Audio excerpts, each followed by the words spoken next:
Hello and welcome to Macray's Keep.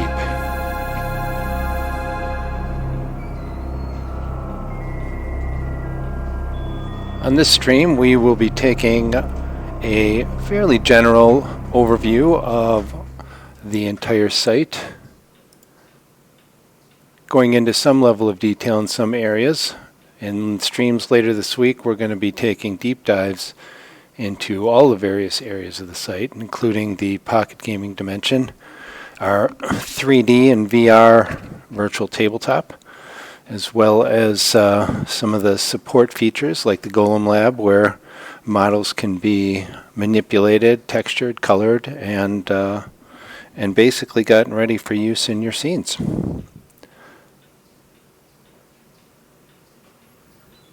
So without further ado, we will get logged in, and I'm going to be switching between a couple of different accounts just to kind of give you an idea of the various features and how things are going to look on your first logins or subsequent logins, depending on exactly how you're participating in the site. Before we log in, one note of import to us: on July 1st, our Kickstarter is going to go live. Very much appreciate if you would click on this link here or down here in the footer. Go on over there and click the button to be notified when the Kickstarter does go live. Again, that'll be July 1st. And take a look at some of the really cool rewards that we're going to be offering for hopefully your support. So I am going to log in first of all as kind of a new account that's not really doing much participation just yet in the system, just to kind of show you what that looks like when you first come to the site. Basically, if you're not involved participating in a game, either as a Dungeon Master or as a player, you will always come into the Keep's lobby. And the Keep's lobby is basically an area where you can do a number of different things outside of the context of any given game. Here we have a scroll of some of the games that are looking for players, some other instructional areas that give you a little bit of information about the site and what's going on. Also, you have a member menu, and we're going to go through some of the options here and what those all mean. And we have a window menu, and this is what we're going to start with first. We have implemented a windowing interface for the site, and basically it acts just like any other window manager that you've seen, whether you use Windows or Linux or Mac, where the various pages, if you will, of the site are organized into windows. And the reason we did this is really quite simple. It's a very handy interface and allows you to do multiple different things at the site at the same time without having to bounce between this page and that page. If you're writing a message, you need to look at a character, or if you're in a game and you need to check something in a module or a scenario or an encounter, you don't want to have to be navigating to different pages. You certainly don't want to have multiple browser tabs open with the same site just to kind of segregate different things. So we have a windowing interface, and we'll get more into what that looks like here as we go into more of these features. But basically, any of these windows you can move around, you can resize them, you can stack them on top of one another, however you want to arrange your desktop, if you will. And again, this is specific to each campaign. And again, you can kind of think of the lobby here at the Keep as a campaign of itself, even though it doesn't really have any game running features or functions. But there are a lot of things that you will do here in the lobby, whether you're participating in a game or not. And along the lines, we have you're going to see this window menu is consistent throughout the site, no matter where you are.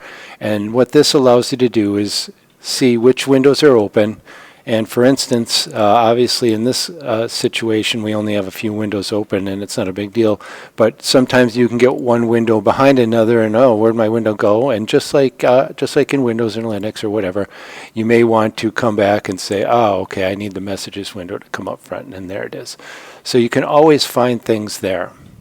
If something gets scrolled off of the screen and you want to reposition it as well, you can also, if you hold, you can see here, you can control click to on one of these options. So if the message window is way over here and somehow you get scrolled off, you can always go to the window menu.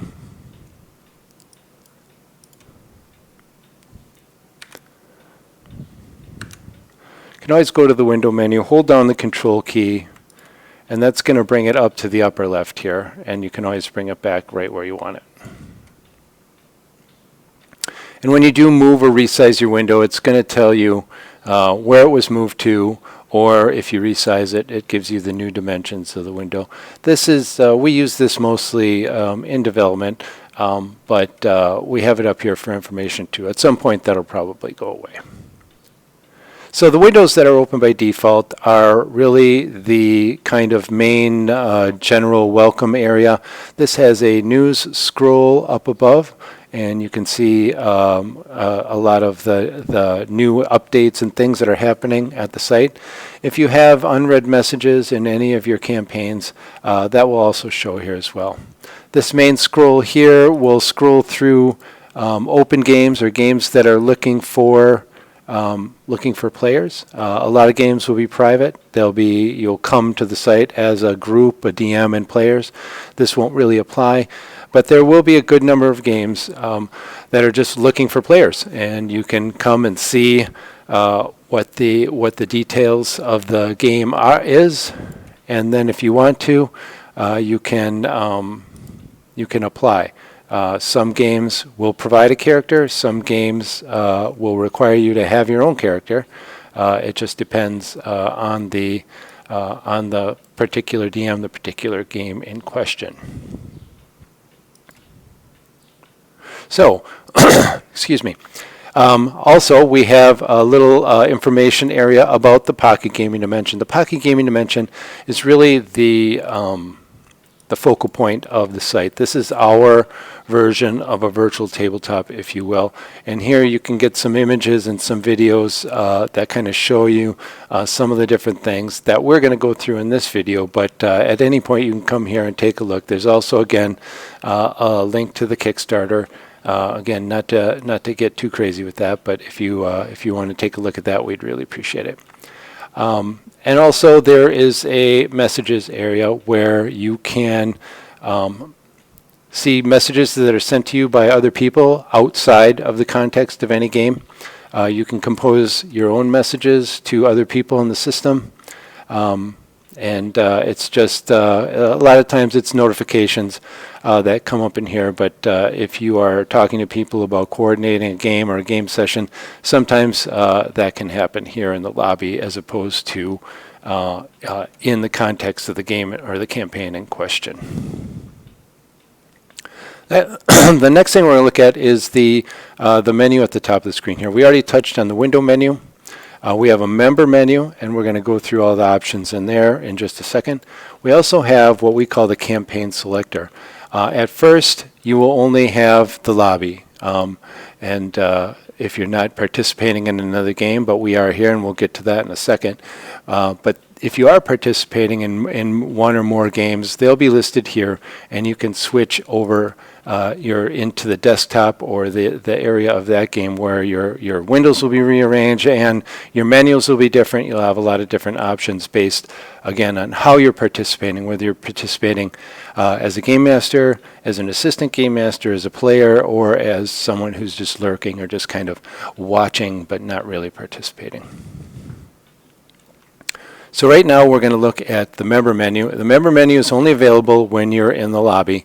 When you go into the context of the game, this is going to change to either a Game Master menu or a player menu, depending on how you're participating in that particular game. So the first item here is the character portfolio. Character portfolio is simply a place where you can create and store characters that are outside the context of any particular campaign. And the reason for this is really two basic reasons. One, think of it as if you're getting ready to go play a game or a game session in the real or the physical world, you might have a folder or a binder or something with a character or two in it, and you would bring that character to the game that you're going to play. This is the same thing. You can come in here and create a new character or edit an existing character. And we'll get into the specifics of this here in a second. The other part of this is the next option on the list, which is the Rogues Gallery, and we're going to get to that in a second. One of the things we want to really focus on here at Macray's Keep is kind of community-driven content. So if you come and you're trying to get involved with a game, but you don't have a character maybe for that rule set or of appropriate level, what do? You got to create a character from scratch. Sometimes you just don't have time for that. Sometimes you just, there's a chance to get into a game and you need a character. So we have a way to share characters that you make in your portfolio with the rest of the system. And that's controlled right here in the character record by your published status. If your published status is public, this character is going to be listed in the Rogues Gallery. If it's private, it won't. It's that simple. And we'll pop open the Rogues Gallery here real quick so you can take a look at what this is.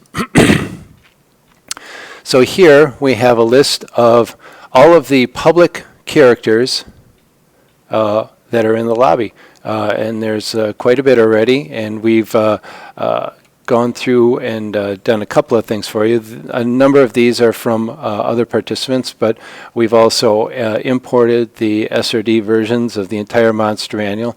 So if you need a monster, a stat block for a monster, you can quickly do that here. But you can always go in and say, I want to look at, say, Alabaster Cordon here, and I'm going to look at this character. And you have the option then of copying this character from the Rogues Gallery into your portfolio. And all you got to do is click the button, and you get a character copy successful. And if we go back into our portfolio here, you'll see that now we have a copy of Alabaster here. And it's just that simple. So we wanted to make sure that we have a way for the community to kind of feed itself or have this cyclical pay it forward type of way of sharing content. And this is only the start of that, because we also have a scenario portfolio, and we have an adventure library that's not lit up right now because we don't have any public scenarios just yet, but it's very similar. You can create modules or scenarios outside of the game and outside of any game in the lobby, and you can either share it for free, or we'll have a way where you can publish that to the Keep store, and then you can actually sell your creative works as well. And it will work just very similar to this. Instead of a list of characters like the Rogues Gallery, it'll be a list of the scenarios. You'll be able to take a look at it, the summary, decide if you want it. If the author of that scenario has put a price on it, you'll have the ability to pay that price. That money will go to the author with a percentage that comes to the site, again, just to try and help pay for the expenses. And that just facilitates, again, a really vibrant and active community of sharing content. If you have a scenario that you want to publish for free and share it with the rest of the community, hey, fantastic, that's awesome. And we'll show you how later on to bring those scenarios actually into an existing campaign and how you use them at that point.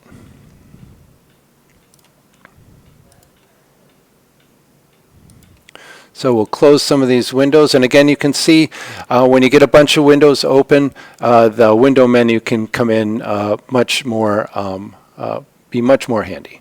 So the scenario portfolio, and this account doesn't have any scenarios, but again, very much like the character portfolio, if you create any scenarios, again, a scenario is nothing more than an adventure module, one like you would buy at the store or on some place like DM's Guild or anywhere else like that, where you can come in and, the basic definition of a scenario really, right, is kind of a themed set of encounters, and then those encounters are grouped together, and that creates an adventure or an adventure module or a scenario, whatever term you want to use for that.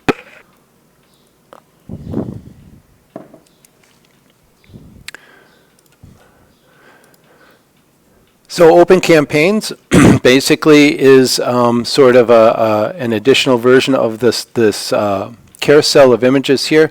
This just shows, again, games that are currently looking for players, and you can go in again, just like we did earlier, and you can see the introduction and whether or not there's a character provided. Again, this list, if characters aren't provided by the campaign in question, this list comes from your portfolio. And that matches up with the rules of the game. So if you are applying for a 3rd edition game, a Pathfinder game, or a D&D 3rd edition game, if you have in your portfolio, you would have to have a character that matches that rules type in order for that to show up in this list. And similarly, and of course that makes sense, right? If you come with a folder of your characters to a game and you have to have a character that matches the rules type.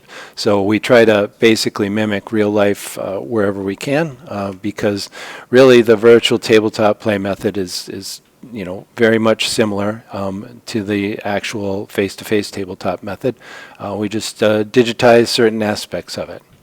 And again, here you can see we got a whole bunch of windows open, so that you can tell that the window menu, the more windows you get going, the handier this sort of thing becomes. Again, just to kind of reiterate, basic navigation of the site.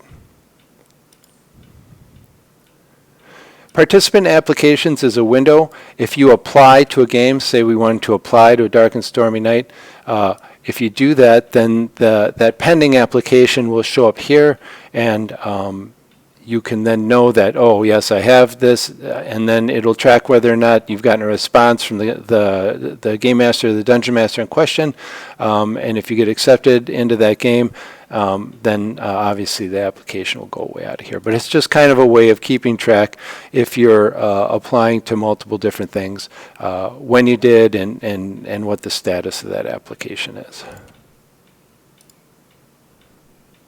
Messaging, of course, we've already talked about.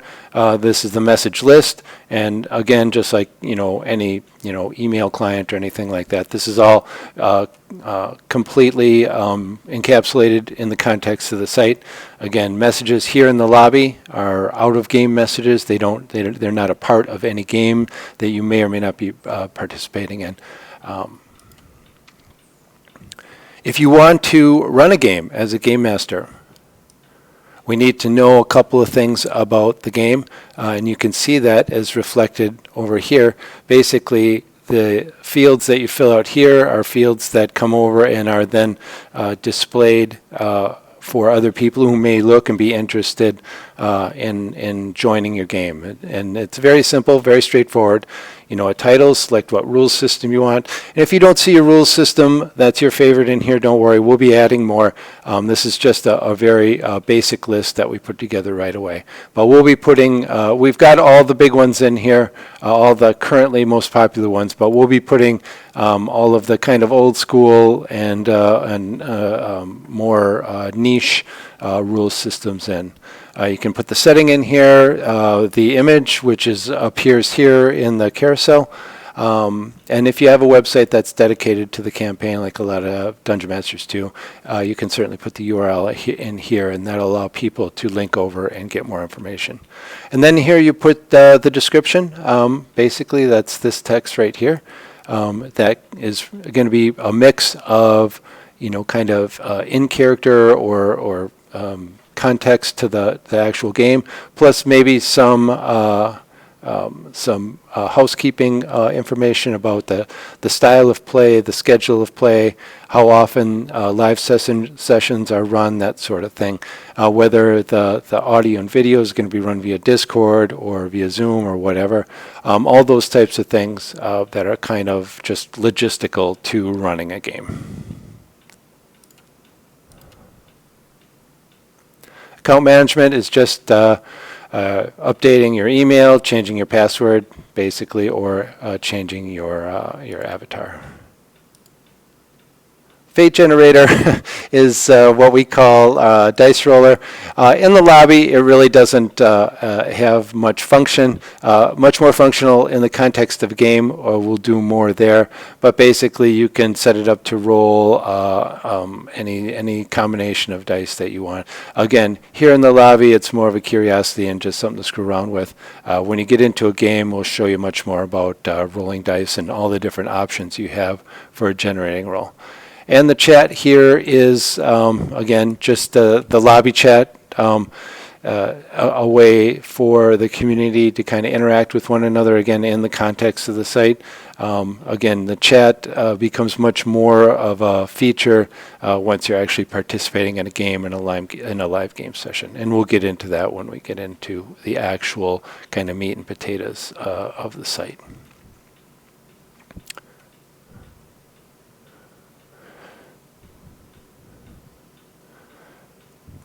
So I noticed that I noticed my overlay here is just a little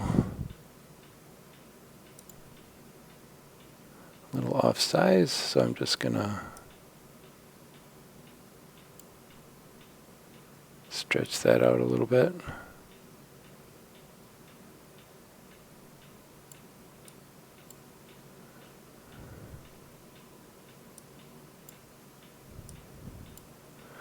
Okay, so that covers a very brief overview of the lobby and the features of the lobby. Again, I think the most used or relevant features here in the lobby will be the character portfolio. Having a character ready to go if you want to join into a game, whether it's a game that you're just joining with someone you don't know, or whether you are joining a game with an existing group of people, you're still going to have to create your character.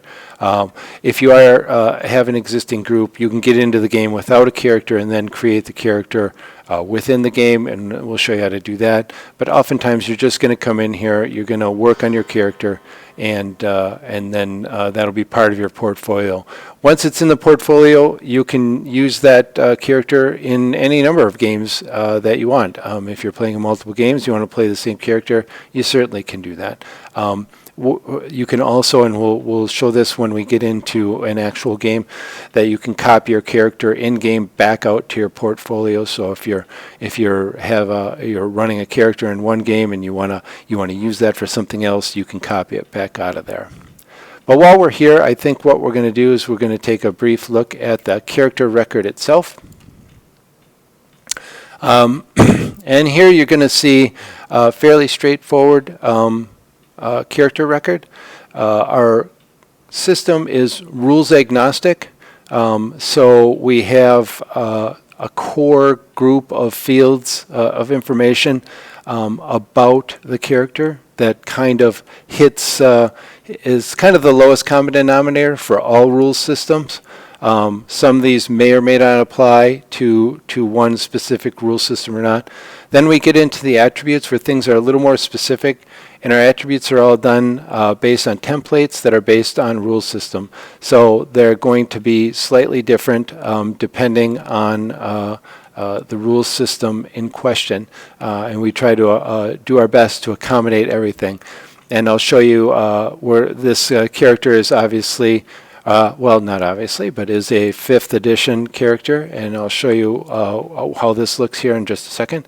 And when we get into another game, we may take a closer look at the character. I'm not sure exactly how much detail we have about this character. The first section here is history and notes. Again, we've got just a basic WYSIWYG editor here that you can use to enter a history, notes about the character, details about the creation of the character and that sort of thing. Here's the abilities. Okay, this character doesn't have any information in it, so we're going to wait till we get into an actual game here, and I can show you a real character that's actually got some stuff going on. So we're going to get into that right now. So I'm going to log out of this account, and I'm going to log into a different account, which will enable us to look at some more stuff. Now we're back into the lobby, and again you can see slightly different arrangement of windows, sizing of windows, a lot more messages here for this account, but otherwise everything here is the same. The campaign selector has several more options here. 3 campaigns that are active for this participant, which is me. And we're going to get into these and show you some of the options within. First thing we're going to do is show you some of the Dungeon Master, Game Master options.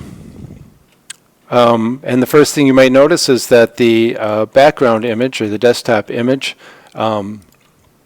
changed. This is set by the Dungeon Master, so you can set any image you want. A quick jump over to this game and show you. Again, just going to close some of these windows here real quick so you can get an idea. But you can have any image you want, upload that to the system and set it as your campaign or your game's backdrop.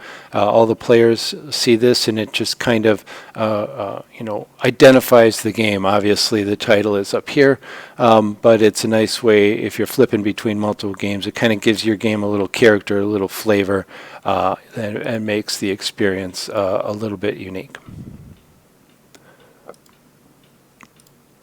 So, as you can see here, we have a number of new menus and options along the top. The first being the GM menu, and a lot of options in here. We're going to get into those in just a second. You can see we have an initiative menu, and actually I'm going to close this window too. Just we'll focus on these drop downs. The initiative menu does a number of things. First of all, as you might guess by its name, tracks initiative order.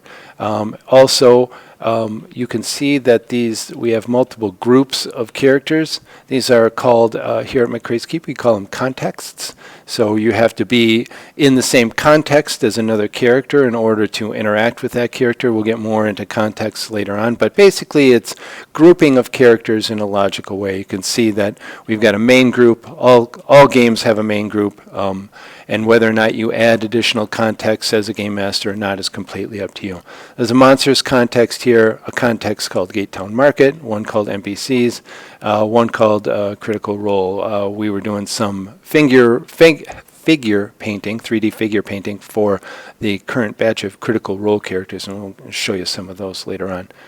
Also, in addition to tracking initiative order, which is very handy because these drop downs up here are available no matter what's going on your desktop, whether your desktop has no windows open like right now or whether it has a dozen windows open. This menu is always here. You can always quickly and easily see initiative order and a couple other things. You get to see some health status, and again, this is the Game Master view, and everything that you see here in this game, the Vassant Gate, because the Macray's Keep Macray Blackhand account is the Game Master, you see a lot more detail than you'll see from the player perspective. And we'll flip over here to the Forgotten. This account is a player in this game, and if you look at the initiative menu here, you see that we don't see any other context, only the context that my character is in, Torbrindor, and then we see for my character, we see a specific hit point status, but for any other characters, you only see our percentage. So it's important to note, especially because we're starting with the Game Master view here, if you will, the Game Master interface. You see a lot more information. Nothing really is hidden or hideable from the Dungeon Master. As it should be, the Dungeon Master knows and sees everything. In addition to the initiative and the health stuff that you see here, You can get to really every aspect of the character, again, right from this menu. No matter what's going on your screen, you're running a live session, you're just here working on a scenario, or you're working on a character, you can always get to this stuff. And you can see the abilities, combat stats, the save stuff. Again, you're going to see this direct roll buttons here. Anywhere you see this, you can roll this roll directly with the adjustment, and that will be published immediately, whether it's to the chat for live gaming sessions. It's also added to the recent rolls menu. We'll get there in a second. Skills. Oops.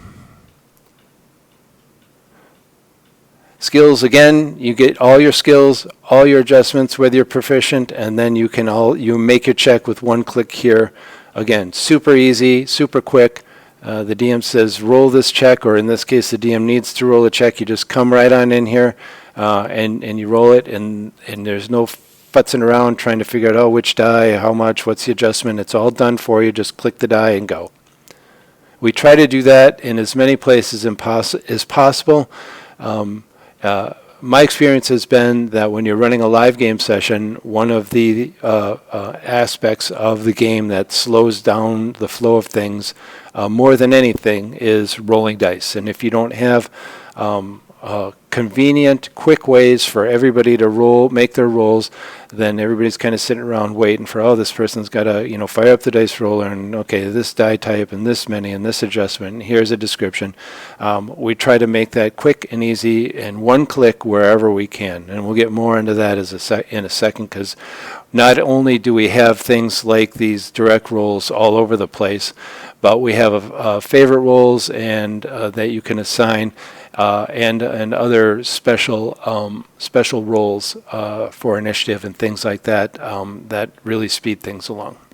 So again, just to go through these real quick, here's your feats and special abilities, proficiencies, weapons, and again here you can get your attack roll and your damage roll for whatever weapon. Right now there's only one weapon for this character.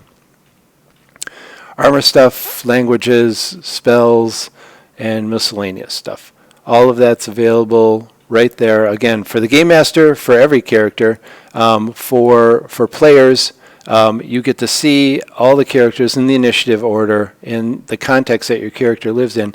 You can only get into these menus for the character or characters that you control. Again, in this case, the Dungeon Master controls everything, so he has access to everything.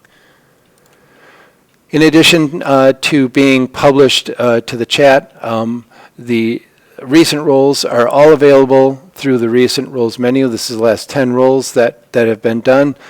So it gives you who did it, what they rolled, what the description was, when they did it. And then if you can see the result, if you hover over that, if it's multiple dice, it'll show you here when you hover. These are all one rolls, single die rolls, so that's all there is. And we'll get into saying more of the history. This is just the last 10. Again, very quick, very direct. You can look back throughout the entirety of history, and we'll show you how to do that in just a second. Favorite roles are very important, again, for any kind of role that's not directly available via the initiative menu or the other areas of the site, which we're going to get to in a second. Setting up a favorite role, again, anybody who's played live is very important. And then finally here, the fate generator or the die roller. This is where you can get into the nitty-gritty if you have to. And again, no players should really be in here, I don't think, unless they're rolling something that's really kind of out of band. Again, any save, any skill check, any combat roll should be done right directly from the initiative menu or the character sheet. But in here, you can come, especially if you're the game master, and you can set up any kind of complex rolls, multiple die types. And get that. You can also set it to publish or not publish, and then practice rolls just roll locally right here. So if the Dungeon Master wants to roll something without publishing that, he certainly can. So there's, for the fate generator itself, we have the actual die roller right here. The Dungeon Master has the option of rolling dice as anybody. So if you have non-player characters, you want to roll a dice and you don't want the die roller to say, the Dungeon Master did this. If you want to roll for Carrick Silverstream, you certainly can do that. We'll roll a d20 here, and then we'll roll the dice. You can see up here it says Carrick Silverstream, rolled a d20, got a 17, plus 0 is a 17, and that is also reflected here in the recent rolls menu. The colored circle on the side here just denotes the context or the group that that person is in or that character is in, and you can hover over it to get to the market. We'll talk more about context in a second when we get to the roster. And again, you can roll, the Dungeon Master has these options where players don't, where you can pick any character to roll as and any context to roll in. Here's the full history of all dice rolls. So again, the recent rolls menu just has the last 10. This has everything. So you can go back in history. I believe the system auto clears this. I don't know off the top of my head how many rolls. It's either a number of rolls or the or by date. I forget, and I'll mention that. I'll look that up and mention that in a subsequent stream. And then again, you have access to your favorites here. Again, using the fate generator for rolling dice, like I said, is for very odd situations. You should be rolling from one of the direct rolls or a favorite. But if you have to, especially in the Dungeon Master's case, roll something that's a one-off type of thing, you can do all that right here. So we're going to get into now the kind of, and again, we've got the window menu here. Of course, we have no windows open right now. We're going to get into the meat of the GM menu here. Clicking on the name of the game here is kind of the home area. This is the roster of the game, and especially for the Dungeon Master, but for players too, this is really kind of the core, the base. This is where there's just a lot of information and a lot of functionality that you need, whether you're in the site between game sessions, working on your character, or working on a scenario, or something like that. Sending a message or any of those types of things, or you're in an actual live game session. What the things that are going on here are absolutely critical. So we'll start up here in the title bar. And again, you can see we've got several groups of characters or contexts as the term that we use here at the Keep. We've got the main group. The main group is the default group in any campaign. You can't change the name and you can't delete it. It's always there. And one of the nice things about this is if you kind of want to run a more simple campaign, very straightforward, you don't need to have all this crazy groupings and characters everywhere. And for smaller campaigns, a lot of people have that. They don't need the flexibility and don't want the complexity. That's fine. You have the main group. All your characters go into the main group, and really that's the end of it. You don't ever have to think of it again. You can change the color of how things are displayed, and that's done right here. But you don't even have to do that. Each context can have a game date, game dates, and that. One of the two reasons for context, really, the two primary reasons. One is to temporarily segregate group party members if something happens. Say you have an encounter that's going on in an inn or a tavern, and one of the or some of the characters step out back to meet with some shady character. You may have create a context called the back alley, and you just drag those characters. You can drag characters in and out of contexts however you want, and basically that isolates their messaging, their chat, all that kind of stuff from the other groups. So kind of in-game party splitting, that's one reason or one method. Probably the most common use for context is just brief or temporary party separations. The other way to use it is much less used, but for those people that do it, it's certainly very handy. When you run a campaign, you may run multiple groups of characters, multiple parties that either are completely parallel and have nothing to do with one another, or are just off in their own areas of the campaign world, probably never to meet, but maybe, who knows. But you can basically run multiple campaigns, multiple versions of the campaign in one campaign at the Keep, just by setting up a different context. And basically, instead of having a main group, you would have, just your however many other groups you would have. You name them appropriately, and then you can manage your characters or your multiple groups in the same campaign that way. Again, probably for a very small minority of very ambitious dungeon masters who would run games like that. I've certainly done it in the past, and I know a couple other people that have done that. And having the capability of doing that is very handy if you want to do that.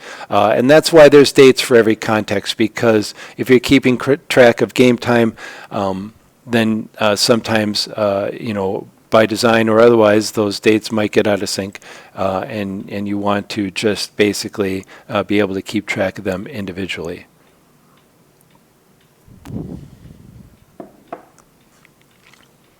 So up at the top here, this basically shows you a list of people who have applied to your game. And again, this is just the kind of two generic ways or general ways that people will run campaigns. Either you're going to have a known group of friends that you're going to say, hey, I've started up this game. We're going to be running on Macray's Keep for our virtual tabletop. And this won't really apply to you. Or you're going to start a game and you're going to accept accept players from the community. And when somebody again from the lobby sees your game, if you've published it as an open game, and they're going to say, oh, I'll apply to that. Those applications will appear here, and there's options for accepting them into your game, assigning them to a character, et cetera, depending on the nature of the application. This button allows you to just create a new context. You just click it, and down at the bottom here we have a new context. You can change the name just by clicking there and saying this is something new, and save that. And now we've got a new context. We can change the date. We can change the color.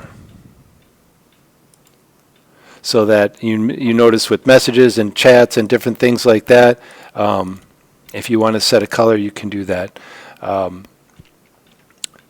We'll get into some of these other context-specific options in just a second. I'm going to delete this now, and that's all there is to it. If you have characters in your context, it doesn't allow you to delete it. You have to move all the characters out before you do that, just so you know. Here, this is, you want to create a new character in your game. You just click here, and away you go. Depending on the rules of your campaign, this button will appear or not appear. If there is a system reference document available, we have it linked so that if you're running a 5e game, you click this, and then you're going to go out and you're going to get directly to the SRD for that game.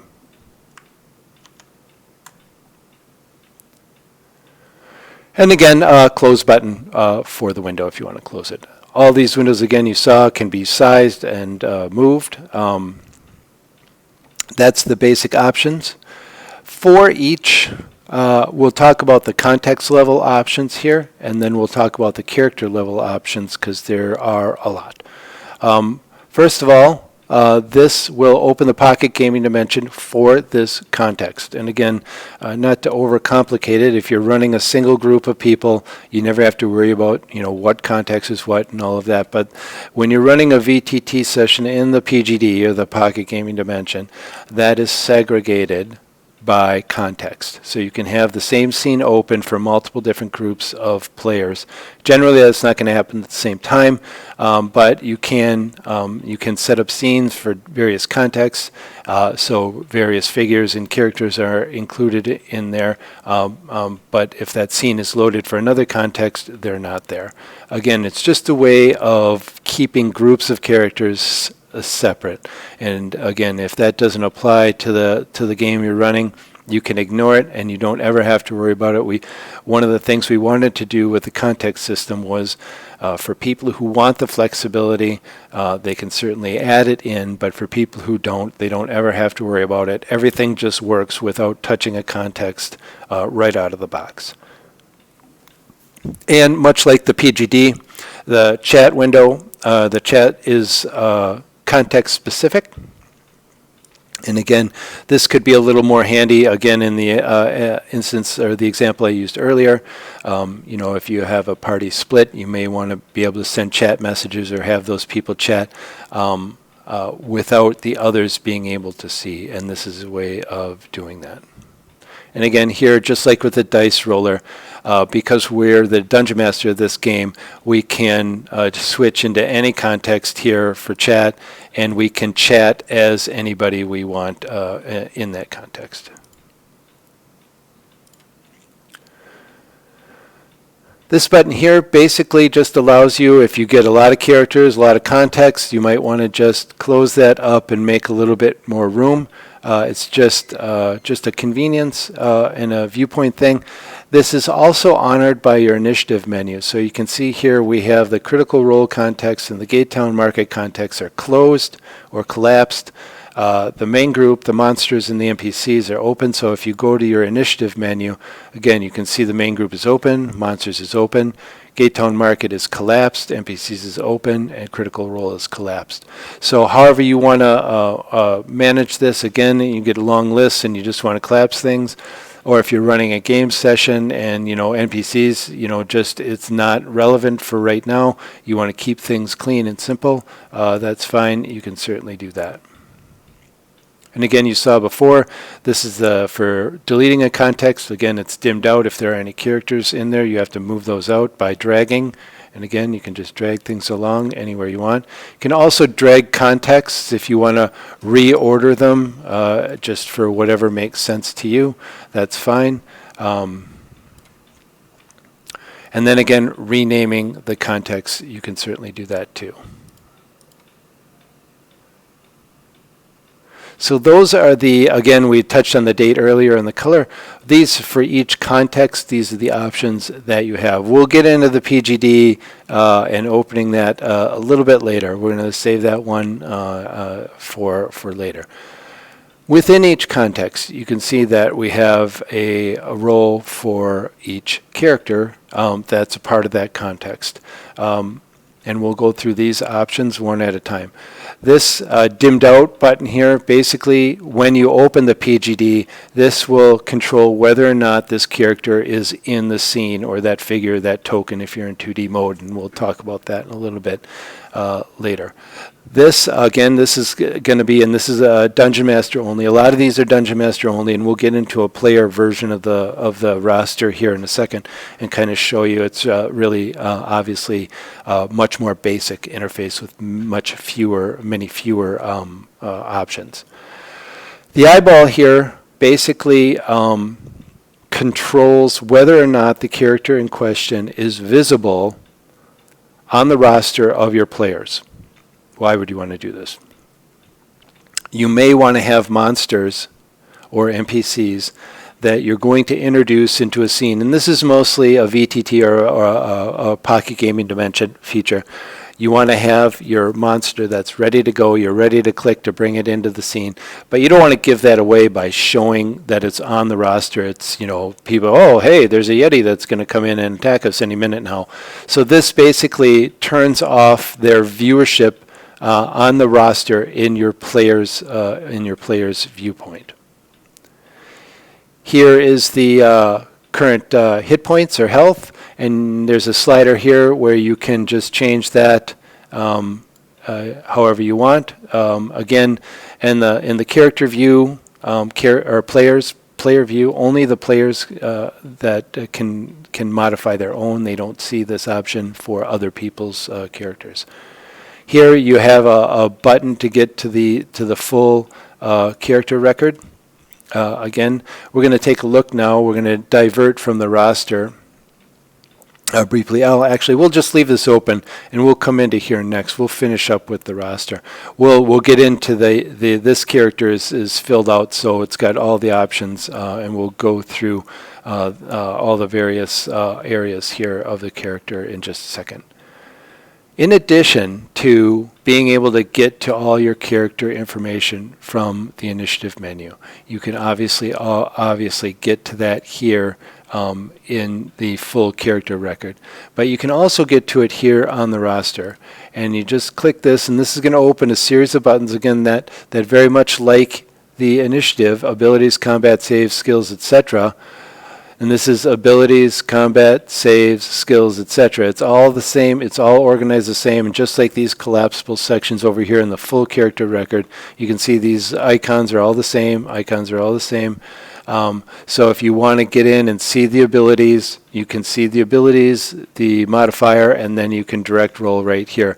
And one of the nice things about this area here in the site is you can just leave this open. So if you're in a PGD session running a live game, or as a player participating in a live game, you can, if you know you're going to be doing some ability checks, you can just leave this open. Unlike the initiative menu, that this is all mouse over stuff, and once you click on something, that just goes away automatically. It's more of a referential thing or a quick just to get to a roll thing. But sometimes you might want to say, oh, I need to have my skills open, and I know I'm going to be making several skill checks coming up. So you can leave this like this, and then come in here and then just make your various skill checks without having to worry about the window closing or anything like that. And this is, again, some of this stuff is redundant, but it's redundant with a reason. Again, we wanted those things that are time consuming, that stop the flow or make a live gaming session a little herky-jerky. We really want to focus on smoothing those rough spots out and rolling dice and getting to, oh, what's my adjustment? Oh, where's my modifier? Oh, am I proficient? You know, all those types of things you don't want to have to worry about during a live game session. You just want to come in here and go, oh, yeah, give me that history check. Boom, there it is. Did I make it or not?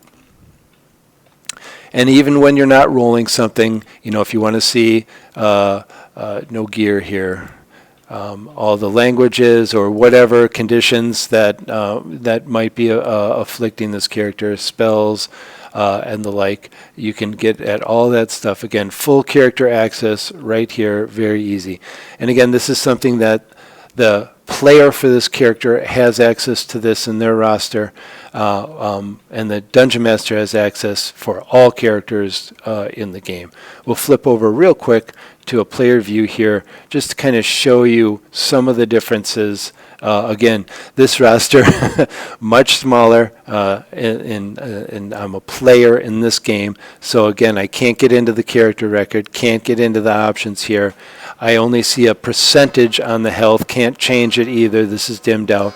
But for my character, I can change my hit points. I can get into my full character record, which is right here. I can get into all these options right here because that's my character. That's the character that I'm playing.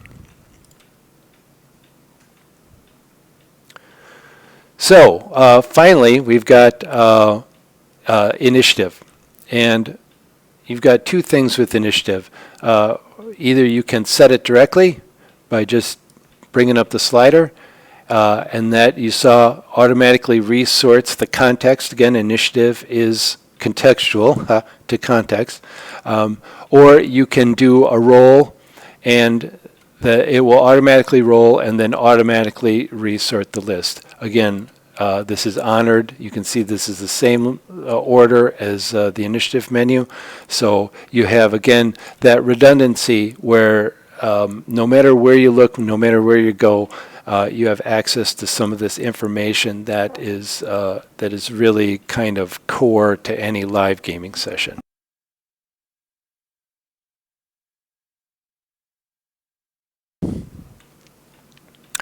So that is basically the roster. And again, we can get into some more nitty-gritty details on some of these things in subsequent streams, and we're certainly going to get into the Pocket Gaming Dimension here in a little bit, and that, again, we'll be spending a couple of streams on that. We're going to show you some of that stuff tonight, but it really, there's so much there that it really needs its own stream that we can really focus on it. So again, getting into the character record here. If you need to change your token, you can do that here, and it's going to pop up. We've got a really large and growing library of 2D tokens. The token is used for two things. One, whenever you are seeing the character in messages that the character sends, you see this image. It's sort of the character image. If you are playing in the PGD and you don't have an actual 3D figure, that's fine. You can play in 2D mode, and then this is the 2D token that represents this character, and we'll show you that later on when we get into the PGD.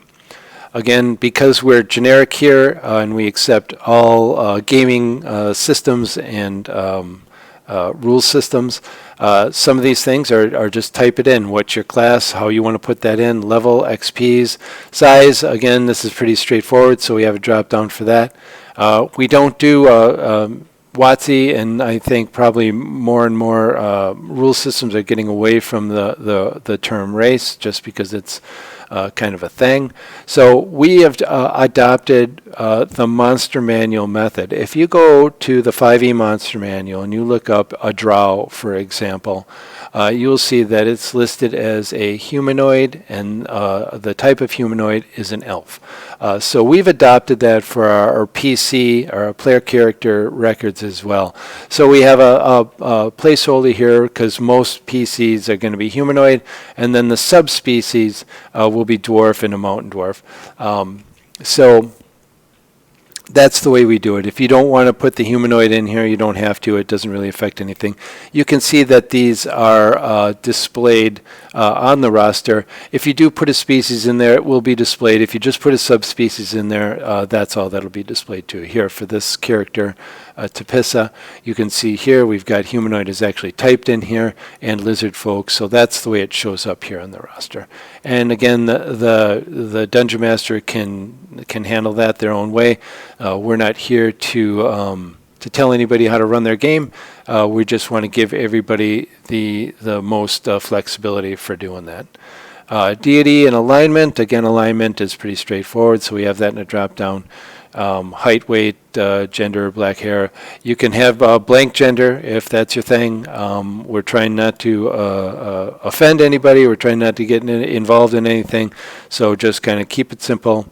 If you want to specify a gender, great. If you don't want to specify a gender, hey, no problem. Character figure. This, again, has to do with the PGD. And this is the 3D model that is associated with this character. And again, we'll get into that when we get into the PGD itself in a little bit. So here we have history and notes. This character doesn't have any. But again, this is just a basic WYSIWYG editor, and it's free text. You can put anything you want in there. Abilities, and again, this is a 5th edition Dungeons & Dragons template. So we have the actual ability score and then the modifier for the ability score. You can always augment this and add it however you want. If you want to add another ability that it's a homebrew ability or anything like that, you certainly can do that. That's fine. If you want to delete something, you just clear out the value that's in there and then save this. And then the next time you come in here, that won't be there. Combat, very straightforward. Again, armor class. And again, these are genericized by template. So we have armor class value, and then we have some notes about it. Initiative and the modifier, and some notes about it. And hit dice is the same way. I'll show you. We'll pop over again to the Forgotten. This is a 2nd edition game. So I'll show you the sorry, the second edition kind of template that's here. He has a lot of history and notes in here. But if you look at abilities, for example, that's not a good example.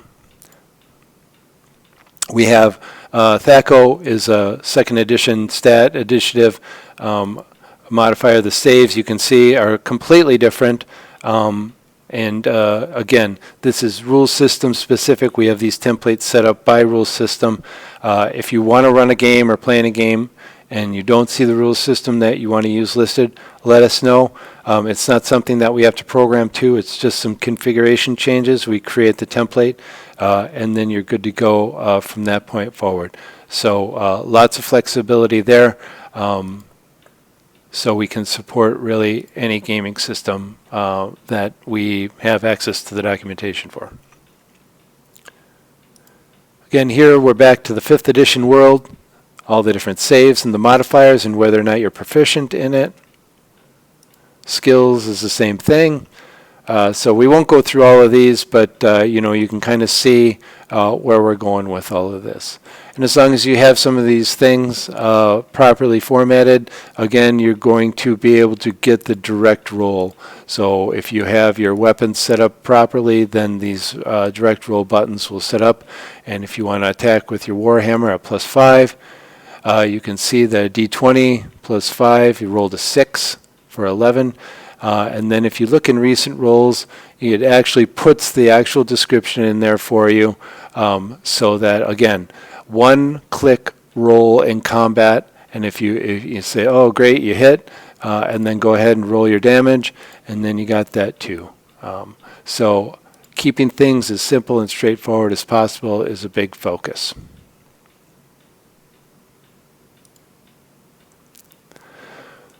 So that covers the roster and the character record.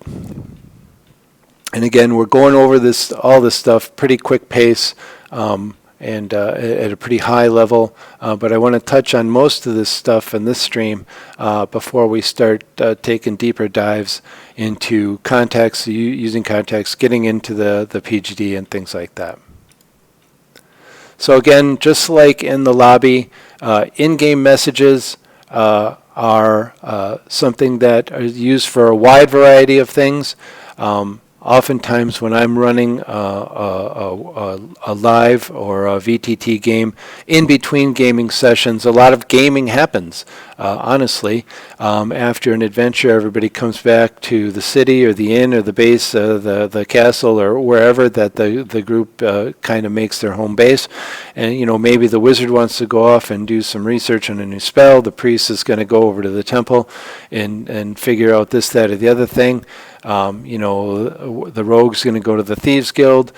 You can handle all those things through messaging between gaming sessions or fire up the PGD on a one-on-one or a one-on-two basis to role play out some of these things that don't apply to the entire group.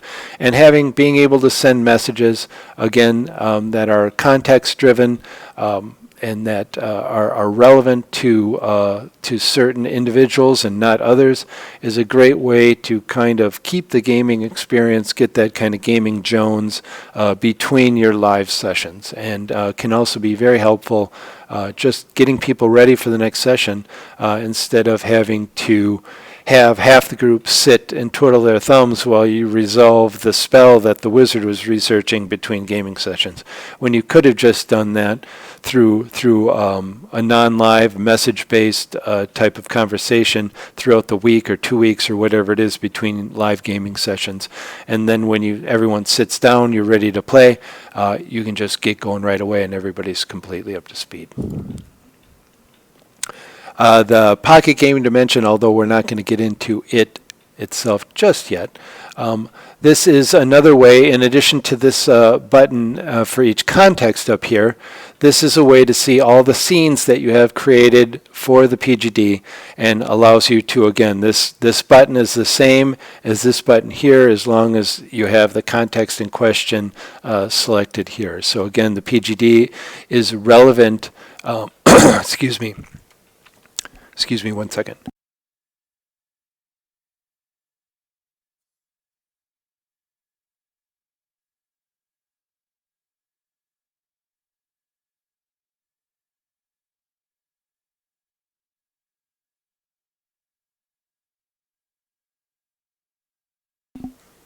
All right, sorry about that. This, again, PGD scenes are context specific. And again, if you only have the main group, you haven't created any new contexts or done any of those shenanigans, this will be the only item in here, and you won't have to worry about it. This is also a way to, if you've got a scene and you, for whatever reason, you're going to delete it, you can manage that here as well. And again, we'll get into more with these scenes in just a minute. Scenarios or modules, adventures, whatever term that you want to use, are a big part of the site for a lot of reasons. One, it's just a handy and well-established way of, grouping the encounters and the plots and story arcs, storylines in your campaign. They can also be used for location stuff, for source material like locations and geography and things like that. Or for actual adventures. So we'll get into some of these. If you just click on the scenarios, basically this gives you a list of all the scenarios that you have, and you can get into editing them from here or create a new one right here. So we will, or you can do that directly right from here. So if you have a module, you can see that we've got a title and an author, you got a player's background, GM's background, copyright notice, and then a list of the encounters that are part of that scenario. For each encounter, you can again delete the encounter if you want to. You can edit the encounter. So if you want to see what this encounter looks like, it pops up a new window. And again, we have the encounter number, the title. Is there a map image associated with it? Is there a PGD scene associated with it? Again, a player's description, GM's description. Very much mimicking the standard kind of structure of an adventure module, a physical adventure module. And you can get switched to any different encounter here. And again, the WYSIWYG editor is very similar. Again, this module obviously not completed, but gives you kind of an idea of the things you can do there. Again, at the scenario level, you can create a new scenario, create a new encounter, save the changes you're working on, delete the whole thing, or close the window. Same, very similar for an encounter. You can load the encounter if the PGD is active. You can load this encounter if it has a PGD scene associated with it directly into the PGD. This controls whether or not this is visible on the campaign summary, and we'll get to that in just a second. Here's where you add a new encounter. You can save the changes to this encounter or delete the encounter altogether. So let's talk about whether this is visible or not, and I'm going to get into something like regional geography. This campaign is based in the Bloodstone lands of the Forgotten Realms. So we have areas here that talk about all the different geography of the region. And if we look at any one of these, you can see that this does not have a slash through it. This is publicly visible. And every player and the GM, we'll jump down to this, has access to the campaign summary. The campaign summary is basically just a list of any scenarios and encounters that have this are made publicly visible. And so again, in the context of an adventure module, you wouldn't have things publicly visible. That doesn't make any sense. But in the case of source material or location material, things like that, this is a great way to publish all this stuff for your players. They can come in at any time. They can look again. You can see this is a subset of all of the encounters or all of the scenarios that are available in the campaign, but these are only the ones that have any public encounters. So the basically this is a in-game publishing, if you will. If you want to look at the races and creatures involved in the area, you can find all that information right here. All this information is taken from a great source book by Bob Salvatore about the Bloodstone lands, and this makes it very readily available to your players. Those are the two primary uses for scenarios and encounters. We'll get into the loading of an encounter direct into the PGD when we do a stream about the PGD and managing scenes, transitioning between scenes in the context of a live gaming session. You're in an encounter, you're in a scene, you resolve that encounter. You want to be able to quickly and easily just load the next encounter right into the PGD with all of the characters and all of the figures that are part of that new scene.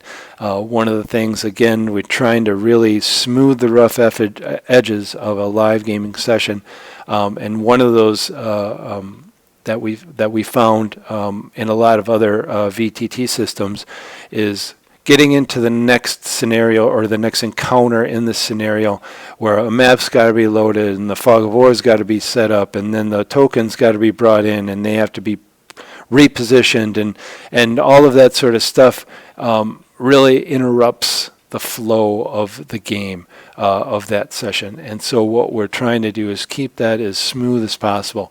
And so basically being able to just move between encounters when you're in a live gaming session, you want to be able to just load the next encounter real quick. Boom, there it is. All the figures are pre-positioned, ready to go, and then you just go on with the flow of the game instead of having to worry about all this logistics between them.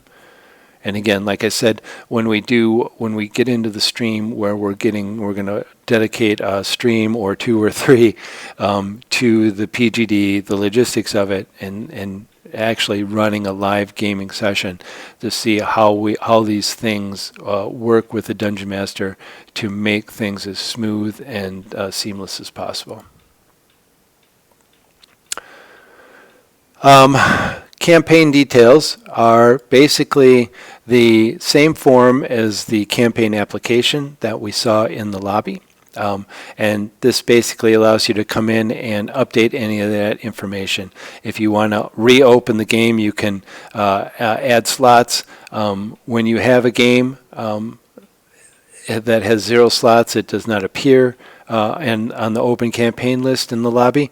If you have slots, if you increase the slots to a non-zero value, then that your game will appear and can invite those that have or that want to apply. And then you can update this accordingly if you want, or any of these other parts of the campaign. The Adventure Journal is something that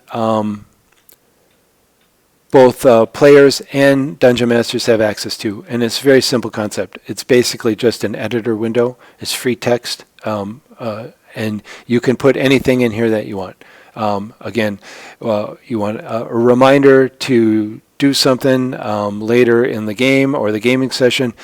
Characters might use it, or players might use it to track spells that they've cast, or other things, questions they want to ask, or really any type of anything that you want to put in here as a reminder, or something you just want to make sure that you don't lose track of.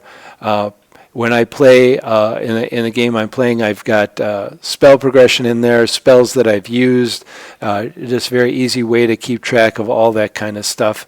Any type of thing that you need to regenerate between a long or a short rest.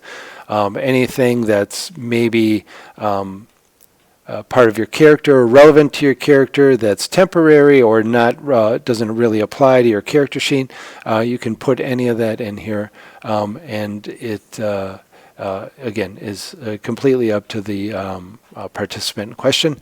And again, Dungeon Masters and players have access to this, they don't blend or mix. You have your own journal. Everybody has their own journal within each campaign they participate. Again, we saw the campaign summary earlier. That's where public or public within the context of the campaign itself, encounters and scenarios are posted.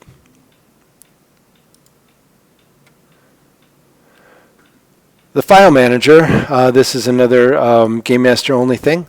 You're going to need to upload files for various things, whether they're images for your campaign banner, or map images, or 2D images for various encounters that you have, whether they're actual X3D. X3D is the 3D format that the Keep uses for the PGD. And you can go in here. We're going to touch on this in a second when we get into the Golem Lab. Videos, textures, panoramas, again, that's a PGD thing we'll talk about in a minute. Audio clips, again, a PGD thing. We'll talk about that in another minute too. But this is where file uploads are managed. Files can be removed and just managed because you're going to need some files for your campaign. I'm going to leave that one open. The participant roster, not to be confused with the campaign roster, similar but different. The participant roster basically is a different way of looking at it, and this allows you to see more on a participant level rather than on a character level. The characters that a given player is participating in, whether or not you want to change a certain participant from a player to an assistant game master, or whether you're going to drop a player, participant from the game altogether. Those sorts of things are done in the participant roster. And again, we talked about participant applications earlier. From up here, this is just another way to get to that same window. These are a list of applicants, people who want to participate in your game. And again, to get to the full on Fate generator, again, from the menu up here or from this menu option down here. Again, just a little redundancy. There's no reason not to have things be convenient depending on where you are. So that gets us through kind of the more mundane aspects of the system. We're going to take just a little bit of time yet that we have on this stream to look at, take a quick look at the Golem Lab and what its purpose is and some of the things you can do in there. And then we're going to take a quick look at the PGD itself before we dedicate some streams to those features and functions by themselves. So in order to get into the Golem Lab, you come into your X3D folder, which is where all your X3D models are stored.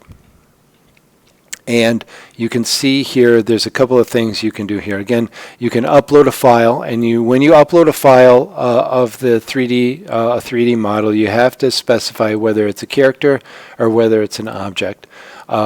Characters are obviously character figures, and objects are really anything else. You can see here, there's an altar or an archway or a barrel, walls, candles, chests, all sorts of mundane things. As you can see, there's quite a list in this game. This is going to get nothing but bigger as we add more assets. You can obviously upload your own 3D models, as you can tell or you can see, and some of our other streams are available all over the internet for pay or for free. We use a software package called Blender to do some file conversion and to do some other manipulation of those models, or straight out creation of models from scratch. It's really not that hard to create some pretty cool models using Blender. I encourage you to look on our YouTube channel or in the VODs here on Twitch for some of the great Blender content we have. Most of that surrounds painting of 3D figures, digital painting of 3D figures, but there are some other pretty nice nuggets in there, and it's a good way to get started with Blender. Blender is a free software package that is available for download that you can use, again, to do a variety of manipulations on 3D objects. But we will go into, let's just start with something very basic. And we have a couple of beds that you might use in your encounters. Bear with me here because I'm going to, I didn't resize this window.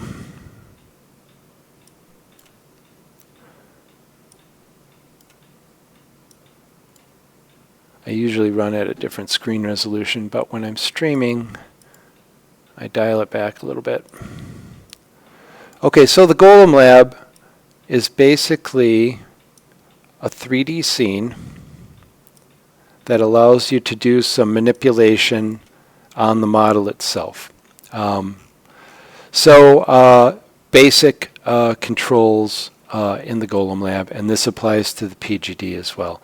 So your mouse does all the navigation. So mouse wheel, scroll in and out for zooming.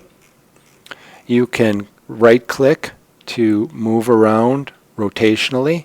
If you hold the control key down while, left click. If you hold the control key while left clicking, you are in pan mode. Again, panning is very handy. Getting rotationally confused can be very easy and discombobulating, which is why we have this very handy button right here, which is resets the view right back to the way it was when you came in. A couple of things you can do with models here in the Golem Lab. And why do we have the Golem Lab?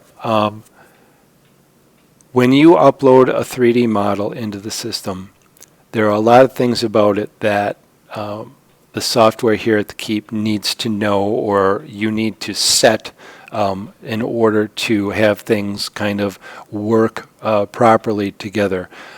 This bed may come in much larger or much smaller than it looks right here, and we want to be able to scale this. We have again a grid down here, 5-foot square grid, so this bed is not quite 10 feet long, it looks like, and that's about the normal size for a bed in this kind of situation. So we want to have kind of this utility that allows you to set a baseline. So whenever you add this bed to a scene, you know exactly what you're going to get. You can further manipulate things in the scene, and we'll get into that when we do PGD stuff later. But we want to be able to establish a baseline of size, scale, orientation, things like that, and we're going to show you how to do that right here.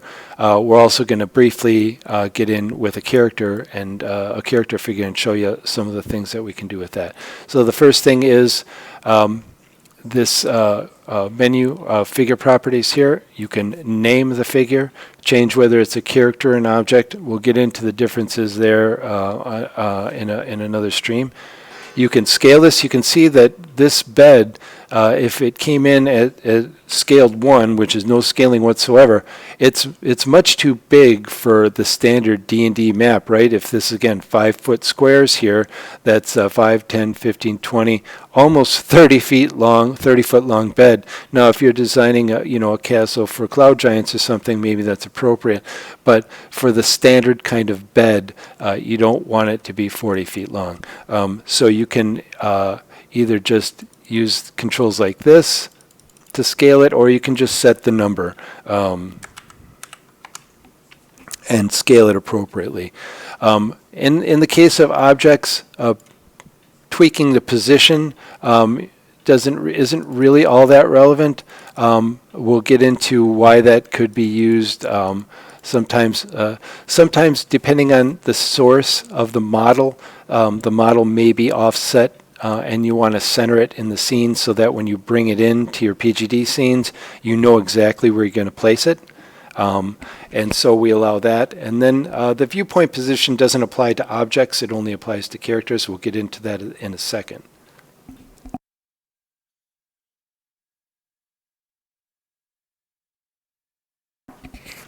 Excuse me. Here we have the Golem Lab light. Right now, this scene, if you will, is very bright lights. And for the Golem Lab, when you're tweaking things and you want to be able to see, exactly positioning and size and all that, we don't want lighting to interfere with that. So we crank up the light. It's a bright white light. But you can dial that back down if you want to see what this bed's going to look like in more subdued light, or kind of in a more of a torch light type of situation. You can do that too. Sometimes that's relevant. This does not save. This is just a one-off thing. The next time you come into the Golem Lab, you're going to have the same bright white light, so you can put that back yourself. But it just, again, it's a way to see how certain things, certain textures, certain colors are going to look in certain lighting conditions. Probably a little bit more relevant with character figures, and we'll get to that in a second. But you can do that here. This also allows for rotation of the object in question. You can rotate it in any number of ways. Again, not very relevant, but depending on the source of your model, it can be. So you can have that done like that, and get it set up just the way you want it. But for now, we're just going to leave that. We can turn those controls off. These buttons down here just allow you to turn off the ceiling and the walls. If we want to back out here, if for some reason, sometimes models come in from various sources and they're huge, and you want to turn off the ceiling or the walls, and you just want to be able to look at that, or even the floor, these buttons allow you to do that. And again, the Model Lab is just, again, kind of this basic way where you can come in and tweak and modify something that puts it on the, gives it a baseline configuration for when you use it later on. In addition to kind of tweaking position and orientation and things like that, and scale, you can also change your materials. So in the case of the red blanket, if you don't like red blankets and you want to make that a blue blanket, you can do that here too. If you don't like a solid color blanket and you want to add a texture to that, you want it blue, but you want it to have a design, you can do that too. And again, I'm quickly doing some of these things, and they're very sometimes it takes some fine tuning. We'll get into what some of these things do. If you want to, we'll switch to a different model here. We'll get into a character model here and show you some more relevant things. So let's see.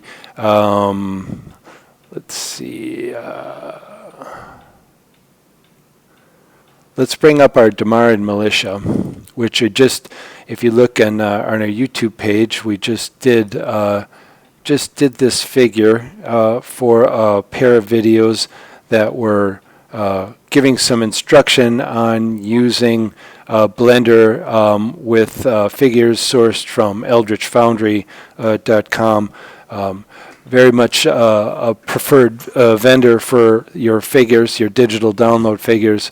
I encourage you to check out those videos if you're interested in figure painting, getting figures from various sources on the internet into the system, and getting them painted and textured. So here you can see this is, again, the Golem Lab, whether it's an object type of model or a figure type of model. The Golem Lab itself looks the same. We have all the same options here with regard to scale, figure position. Here you can see the viewpoint position does matter. What's the viewpoint position? Viewpoint position is represented by this cone. And when you are in an actual PGD scene, you can have a third-person perspective like this, or you can have a first-person perspective like this. And what the viewpoint controls here in the model lab allow us to do is to make sure this is a very, probably 6-foot-ish tall guy, and we want to make sure that the viewpoint lines up with his eyes, is facing in the right direction, the same direction as the figure. Not all figures are facing the same direction when you bring them in here. And maybe a halfling's going to be, or a dwarf's going to be much shorter than this. So you want to be able to move that viewpoint up and down to make sure that it's aligned with his face, properly aligned with his eyes. So when a player, or even you as the dungeon master, switch into that character's viewpoint in a PGD scene, you're actually looking at, where the figure is looking, and that's very important. And we can do some all sorts of different manipulations with that viewpoint. But basically, when you do that, and we'll get into this in a lot of detail when we do our model lab stream, we're looking through that cone from the very tip out to the end of the cone, and that's why this looks like a big purple circle. And you can see, imagine getting in his eyes, you'd be looking straight through that transparent cone, and that's what it looks like. And again, here, just like before, we have the light we can change. So if you want to see, what his hair color, his beard color, or his clothes are going to look like in some different lighting other than this very bright white light that we have here, you can certainly do that here. If you want to get rid of, once you adjust the viewpoint, you want to get rid of this cone so you don't have to look at it anymore. You can just turn that off there, and then you can actually get in and see your figure much better. Now, as far as painting and texturing, you can see here that we have a long list of various areas of this figure that we can change the colors, change the material, whether it's just a straight up color. If we look at, say, his pants right down here are just green. You can see this green color. But we can change that if we look at like his shield here. This is not just a color. You can see that's an actual texture. That's an image that's textured on here. So if we look at the shield, you can see that there's an image here that has been applied to the shield. So you can have a mixture of just flat out plain color or image textures that make the figure look a little more detailed, just a little bit better of a paint job, if you will.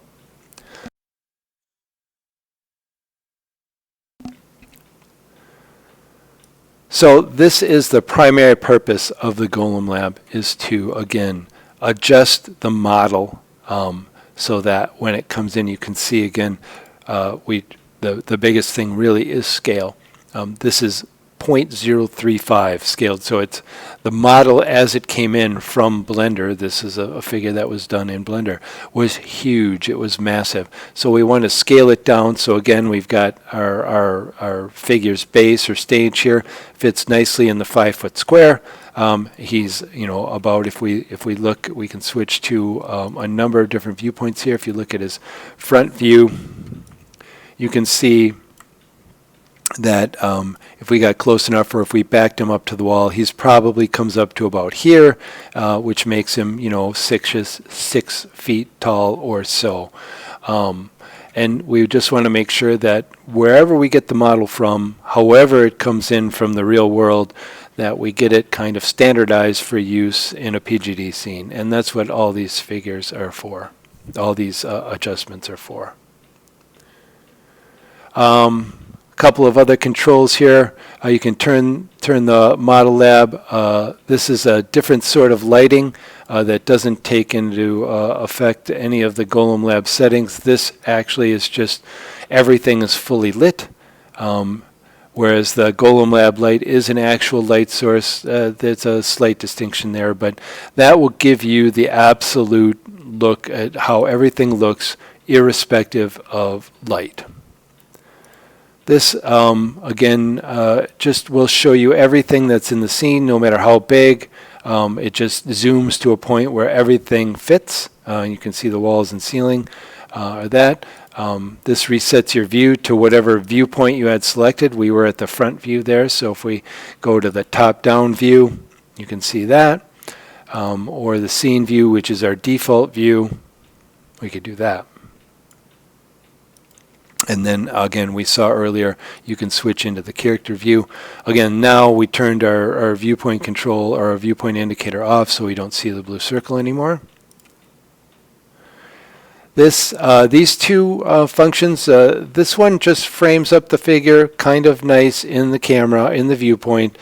Gives you kind of just a basic full picture straight on of the figure. Again, at this point, this is where your figure should be looking to line up with the viewpoint. And then any scene that you want, PGD or in the Golem Lab here, you can snap basically a screenshot of that, and then you download that image,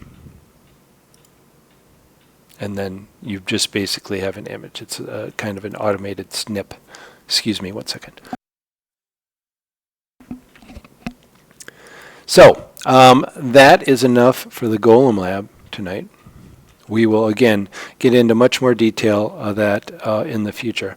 But every one of these models, when you upload it, then you open it up in the model lab, you get it all adjusted, all painted or colored, textured, scaled, all that kind of stuff, and then it's ready to go into an actual PGD scene.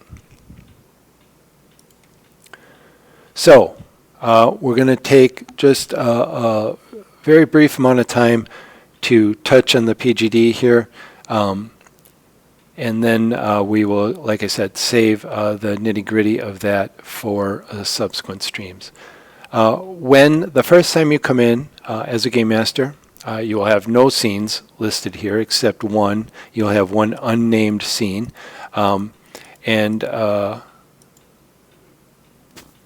excuse me, you can open that up just by clicking this. And you may say, oh, well, this doesn't look much different than the Golem Lab. And you'd be right, because the blank or the default scene is just basically a square-ish room.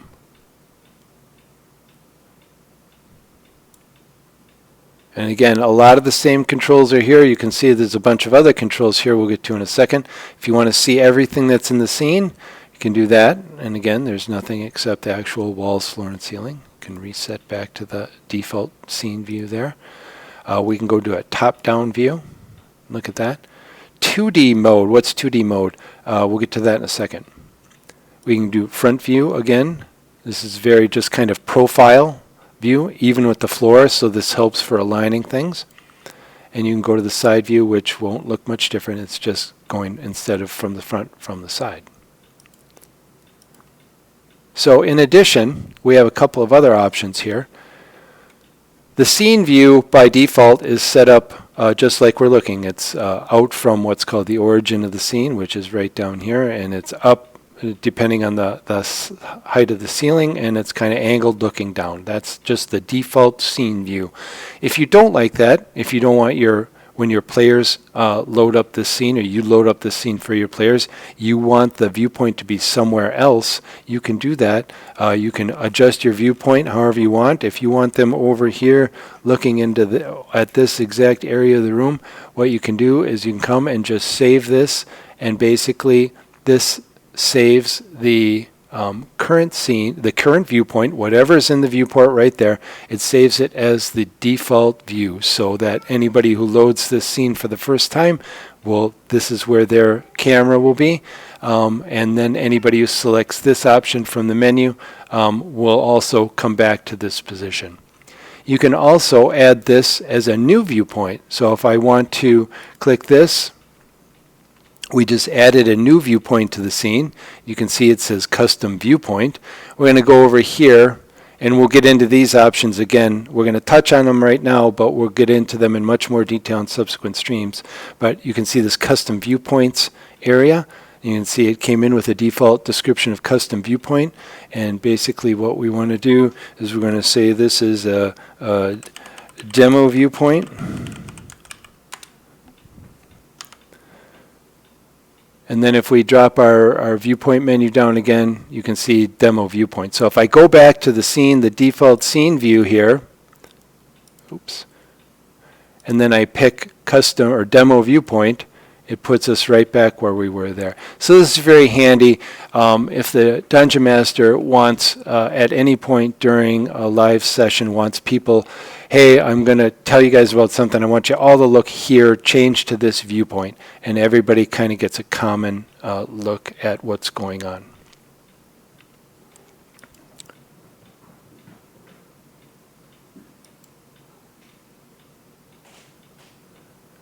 This power button over here basically controls whether or not players can get in to the PGD.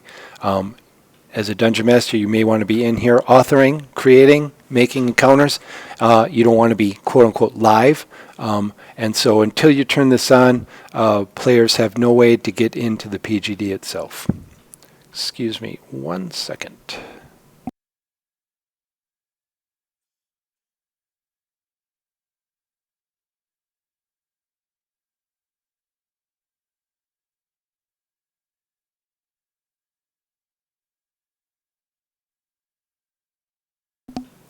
Okay, again, we're going to skip over the rest of these buttons for right now. We're going to go over to these buttons over here. First of all, if you want to load a different scene, this list here imitates the list we saw in the window that's behind right now, but you can load any other scene you want right here. And before we go, we'll show you another scene here, just to kind of tease you a little bit.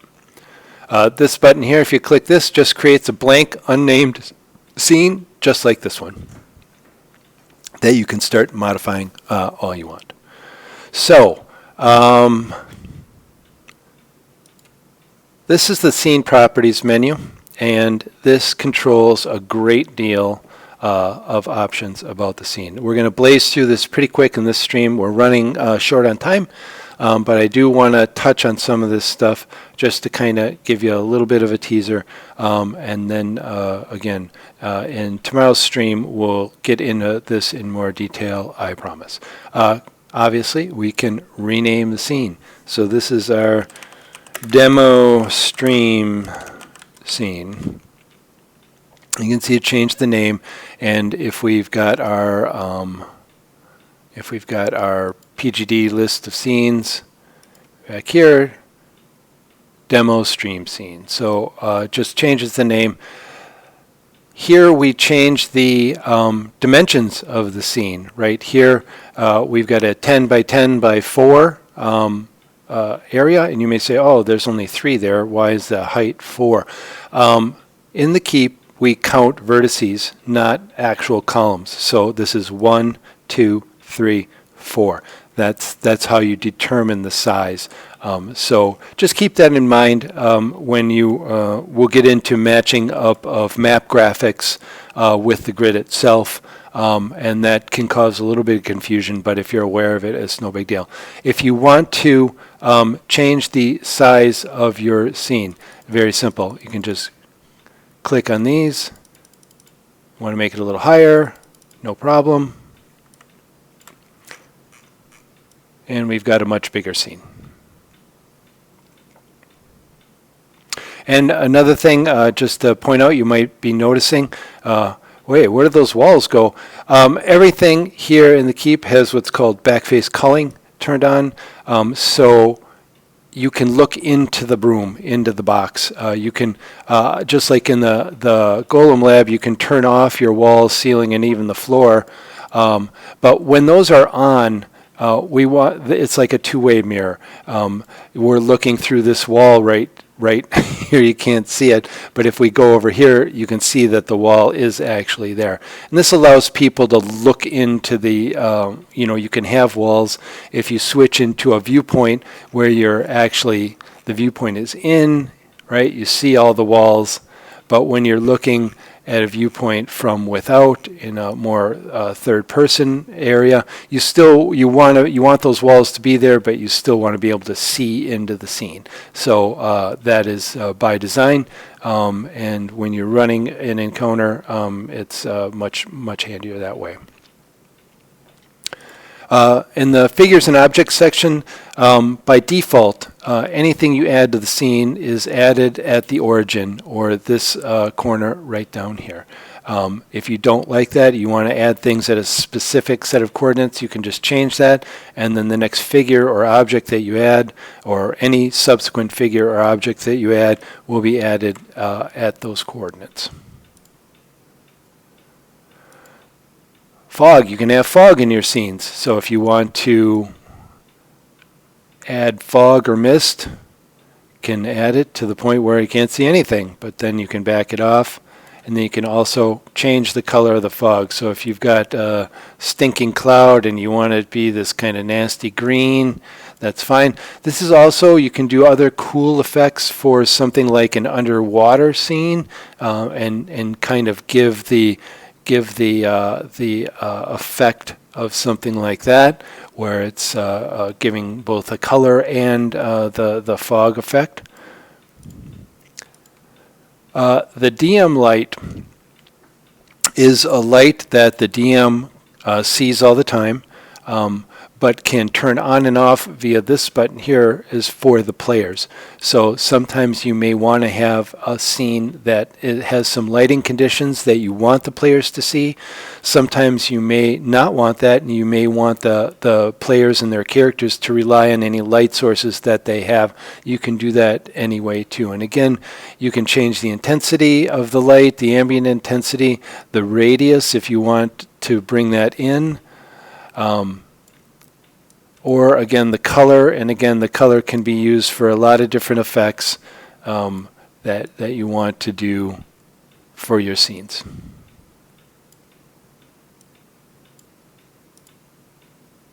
But again, the players will not see that in their scenes unless you turn it on for them using this button right here. And I guess it's important to note here that while all of the contents of the scene everybody sees the same, the camera position of the viewpoint is not dictated by the Dungeon Master. Just because I'm the DM and I'm doing this, the players are not seeing this rotation. They're not getting that. This is only local to me. Everybody has independent control of their viewpoint, how they're looking at things, where they're looking at things, whether they're in the scene or the top-down viewpoint. We'll talk about 2D mode another time. Or whether they're in the viewpoint of their character. All of that is independent, and it's a very powerful mechanism that we can use to achieve certain effects, and we'll get into that more when we show some authoring and other things in the PGD. You can have scene level audio. And we'll show you that just before we go here. But you can have an audio clip that's either active or not active, and whether it loops, that can be controlled. Here again is the custom viewpoints, where you can rename the custom viewpoints that you create via this option here. And then if you want to get rid of them, you can delete them here too. Background colors has to do with, I'm going to bring this back down so we can kind of see things a little bit better. There is a world outside of this box, or the room, if you will. And again, you will not always use these walls and ceiling, and I'll show you a lot of different examples of why you would or would not do that. But You can also affect the black void that is out around this, and you can do that. Let's see, let's turn this off and this off. If you want to have colors going up the horizon, you can do that. And you can see here that there are 5 gradients of color that go all the way up to the zenith and all the way down to the nadir, which is the inner bottom of the sphere. So if you want to do this, you can see way down there, if we turn off the floor, we're looking down. If you want to think of this space that your scene room is in as a sphere that you're on the interior of, you can set the colors of various parts of the interior of that sphere and get some pretty cool effects. And you can also do things with images here, and we'll show you that in just a second too. That's where this option here, the background cube map, comes in. We don't have a cube map specified for this scene, but I will show you a scene where we do. So back up here, if you want to, we're going to add a character in here. And so let's add, let's see, let's just add Tapissa in here. So as I mentioned, when you add a figure or an object in, it comes in right here at what we call the origin. You can grab that figure and drag it across. Put it anywhere you want it. And now we have a figure. Again, we're not going to get too much into the options here, but you can right click on the figure and you get a bunch of options here. Every figure can have their own audio clip. Every figure can have a light source that you can turn on and off. And then, like any light here at the keep, you can color it. So if it's, kind of they're carrying a torch, or he's got this weird staff that might be throwing some yellow light, you want to have that. And you can change, again, the intensity of that light, the radius of the light, make it bigger or smaller. All those sorts of things can be done on a figure-by-figure basis. You can turn on the rotational controls, of course, for this light source, and then rotate the figure like this. Again, all these manipulations are immediately piped out to everybody in the scene. Whether this figure is magnetic, you can drag this around on the floor. I'm not dragging up. If you turn off magnetism, you can actually drag them up and down and do all of that. If you want to do that, you want to get them back down to the floor, you just click that button and get them down. You can do additional scaling in addition to the scaling we did in the model lab or the Golem lab, which sets the baseline or the size that they're going to come into every scene initially as. Then in the scene you can pump them up or pump them back down as you see fit. This is if you want to snap your figure back to the origin of the scene, you can do that, and it puts him right back where he started. Oops, let's turn the magnet back on here.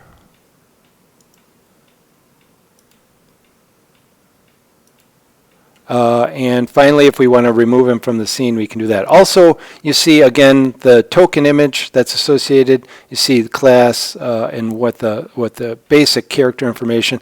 And we've got a health bar here that's so anywhere, anytime in the scene, people can right-click.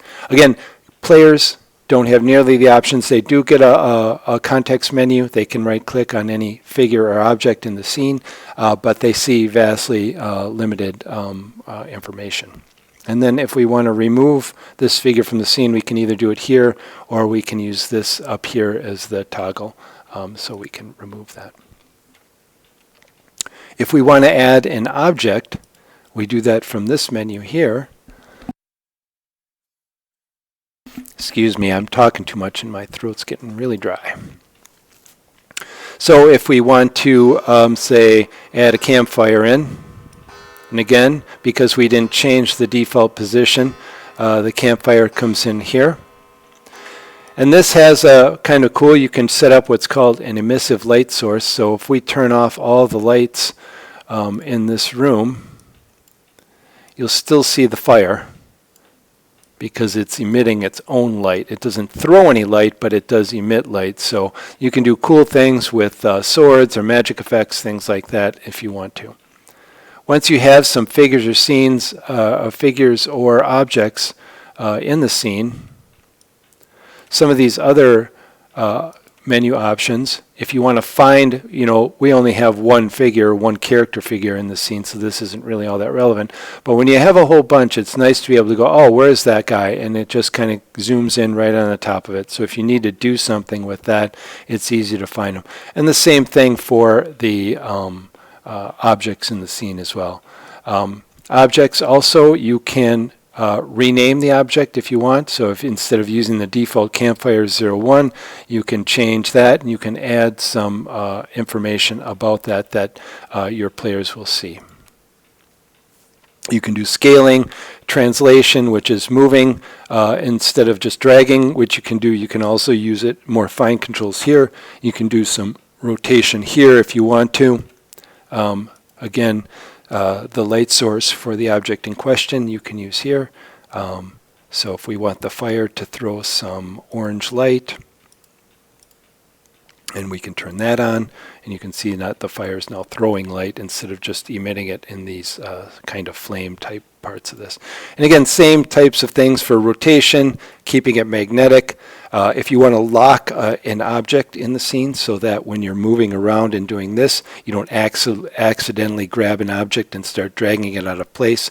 You can also, here at the scene level, lock everything, not character figures, but all objects, and that's very handy when you're authoring scenes.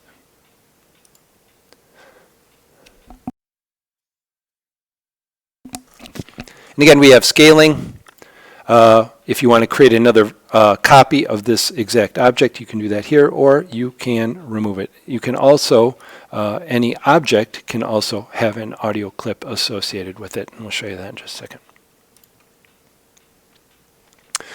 So that's the real quick overview of the PGD. I'm going to show you one more scene here to kind of give you an idea of what you can do with fog and lighting and figures and sound. When you put all of it together, it looks a lot better and a lot more immersive than a grid box with nothing really going on. I didn't really talk about adding different textures to the floor. If you want, you can change what's going on. If you want a marble floor, you can do that. If you want any other type of texture, you can do that too.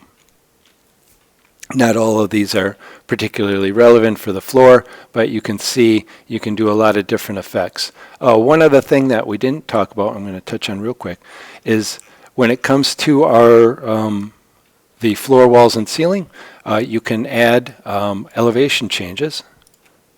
So if you want to add some bumps or some depression, you can do that. Very handy feature, which again I'm going to show you in this scene that we're going to load up right here.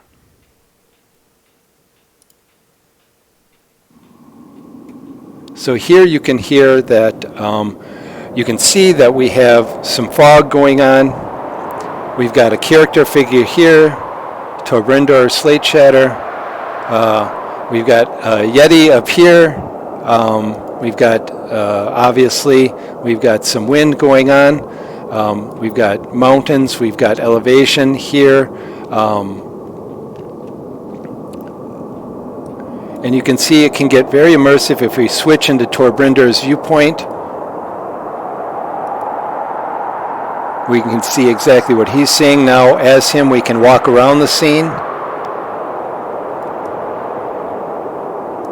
And the figure is actually moving. Everybody in the scene, if they're watching, whether they're in their own character's viewpoint or they're in a third-person mode, you'll see this figure walking around. It's actually pretty cool. In addition to the scene level sound that's more kind of ambiance or ambient, you can also have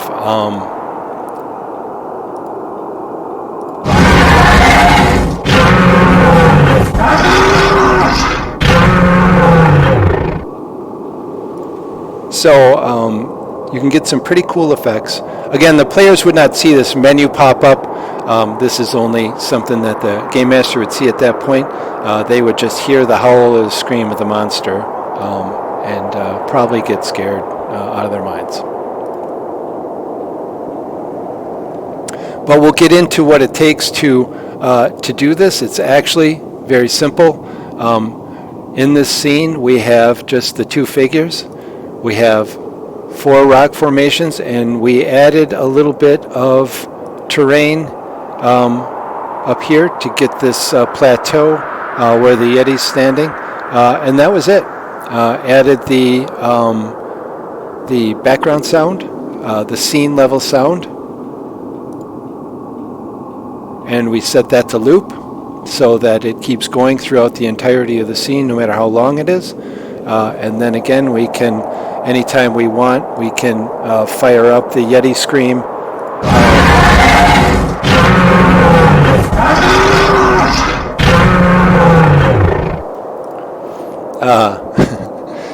Do that, and then basically you'd be moving your figures around, whether you're in the character viewpoint and walking around, or dragging things around and try to get up there, and the Yeti can move around too, and you run your encounter.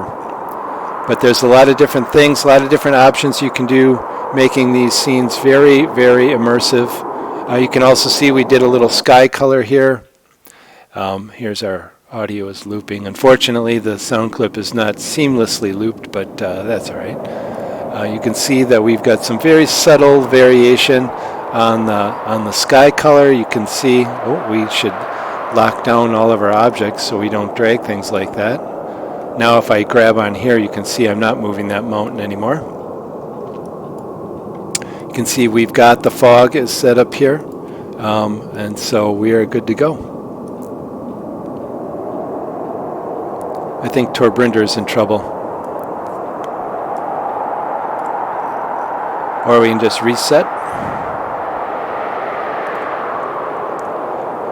But that is it for tonight's stream. Thanks a lot for watching, whether you're watching live or you are watching the VOD. Again, really appreciate it if you would look down below or click on one of these links here at the site to head on over to our Kickstarter preview page. There's a button there that you can click on to get notification when the Kickstarter goes live. Again, that's going to happen July 1st.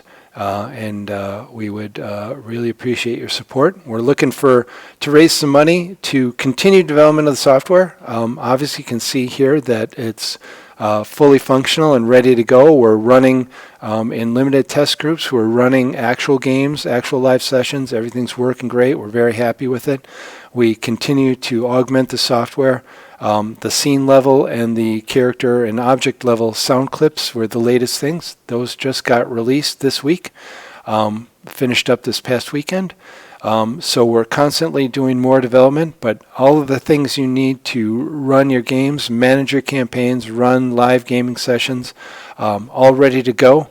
We're looking to raise some money so that we can hire a couple of people and really continue development of the software, as well as create content, both in the form of 3D figures and models, as well as actually running our game. The Vaesen Gate is going to be our flagship living campaign that anybody can play in the sessions and sign up on the schedule. Get a group of adventurers together and strike out from the Vaesen Gate and Gate Town, as you can see in the background image here, and strike into the Vaesen Wastes to the north. A lot of adventure to be had there, and we're looking forward to seeing what people do with that. So again, thanks for watching, and we will see you tomorrow, where we will get into some more detail in both the Golem Lab and the PGD itself. Thanks for watching.